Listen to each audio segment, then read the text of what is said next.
네, 르완다 현지 선생님들한테 수업을 할 건데요. 도대체 어떤 내용을 해야 될지 고민이 좀 됩니다. 우선은 과목별로 좀 준비를 하기로 했는데 저는 뭐 과학이나 공학 쪽 이쪽 이과 계열의 과목들을 좀 전달했으면 좋겠다 이렇게 했는데 사실 과목에 대한 개념도 사실 좀 모호해요. 저는 그걸 좀 깨야 된다는 생각이 드는데 여전히 이 르완다도 어쨌든 우리나라처럼 국어, 영어, 수학, 과학 이렇게 과목들이 정해져 있기 때문에 과목에 맞춰서 가야 된다고 생각해요. 근데 저는 이제 우선 기술 교사잖아요. 기술 교사로서 했던 수업들을 한번 제가 되돌이켜 보니까 교과서 내용대로 한 적이 많이 없었어요. 우선은 기본적으로 어느 정도 교과서 전달도 했기도 했지만 예를 들면 어떤 계기 수업이라고 하죠. 계기 정해진 그 시기에 그때 나왔던 어떤 이슈를 좀 다뤄서 수업을 했었습니다. 예를 들면은 세월호 침몰 사건 사실 굉장히 민감한 부분이었지만 그때 당시에 TV 뭐 뉴스 신문 어디에든 안 나온 내용이 안 나오지 않았잖아요. 전 국민들이 다 알았고 심지어 중학생 애들도 그게 초미의 관심사였죠.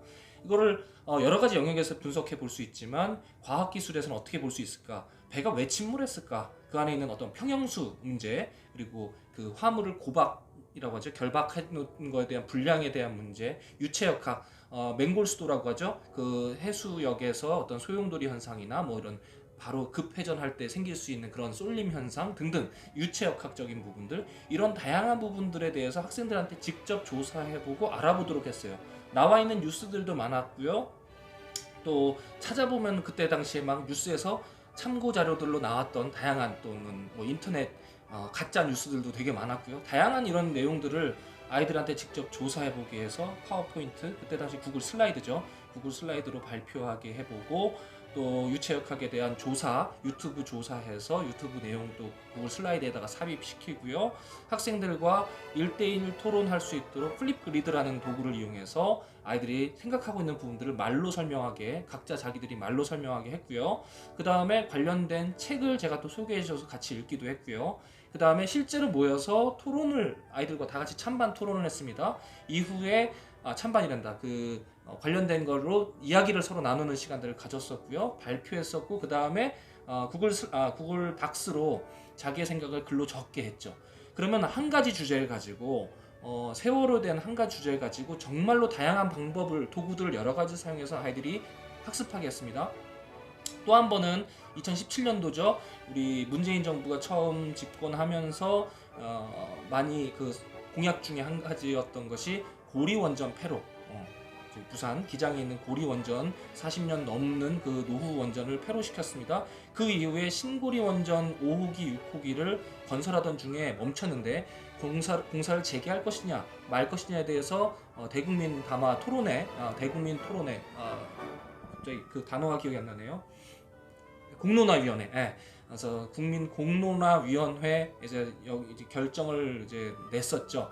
그때 당시에 우리들도 한번 똑같이 찬반을 해보자. 그때가 10월 달이었는데 딱 그 생각이 나요. 영화 판도라를 봤고요. 영화 판도라를 보면서 그 핵 문제가 원자력 발전소 폭발 사고가 생겨날 수 있는 처참한 비극에 대한 이야기를 좀 봤고 한국 탈핵이라는 책을 같이 읽으면서 또 찬반에 대한 생각들을 좀 가지게 되었고요. 그 다음에 실제로 아이들이 유튜브에서 찬성과 반대 중립적인 입장에 대한 그런 영상들을 조사해서 발표시켜 보고요.